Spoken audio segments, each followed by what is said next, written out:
So, for today's video, gagawa tayo ng banana bread.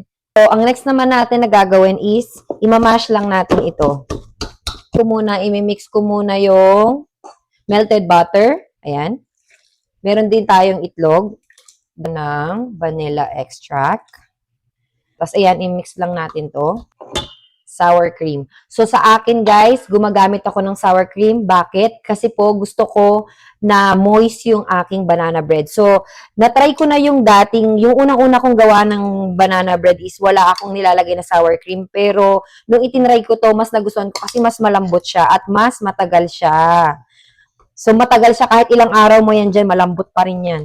Mix nyo lang until well combined. Don't overmix ha. Don't overmix po. Okay? Set aside ko muna to tapos gagawin ko naman yung dry ingredients. Guys, so ito meron akong flour. Meron din tayong brown sugar. Mix nyo lang yan together. Meron din akong baking soda. Salt. Pinch of salt lang. Para naman po sa brown sugar, 1 cup ang every 1 sugar natin sa every loaf. Pero ang ginagawa ko, hindi ko siya pinupuno kasi ayaw po namin ng sobrang tamis na tinapay. And itong ating wet mixture, ihalo natin yung ating dry mixture dito. Ayan. So, ayan. And then, mix nyo lang until well combined. Ayan na. So, ayan. Tapos naman, optional lang ito guys ha, pero favorite namin pag maraming chocolate chips ang aming banana bread. So, maglalagay tayo ng maraming chocolate chips kasi yan ang gusto ng aking pamilya.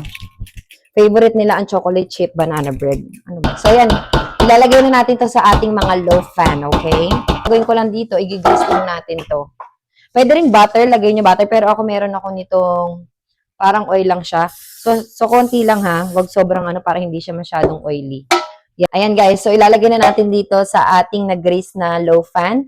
So habang ginagawa nyo to, i-preheat nyo na yung oven nyo ng 300 degree Fahrenheit, okay?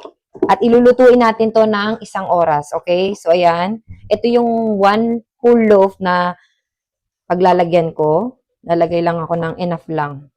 Umaalsa po kasi to guys ha. Kaya naman, sakto lang ang ilalagay nyo. Huwag sobrang punong-puno dahil aapaw yan. Yan, ganyan lang. At ito na ang ating banana bread. Ibe-bake na natin to sa 350 degree Fahrenheit. Pabalikan natin yan pag luto na, okay? Papakita ko sa inyo mamaya after niya. Ito na nga yung ating na-bake na banana bread. At kung makikita nyo nga, maganda ang pagkakagawa natin at umalsa nga yan. Ayan.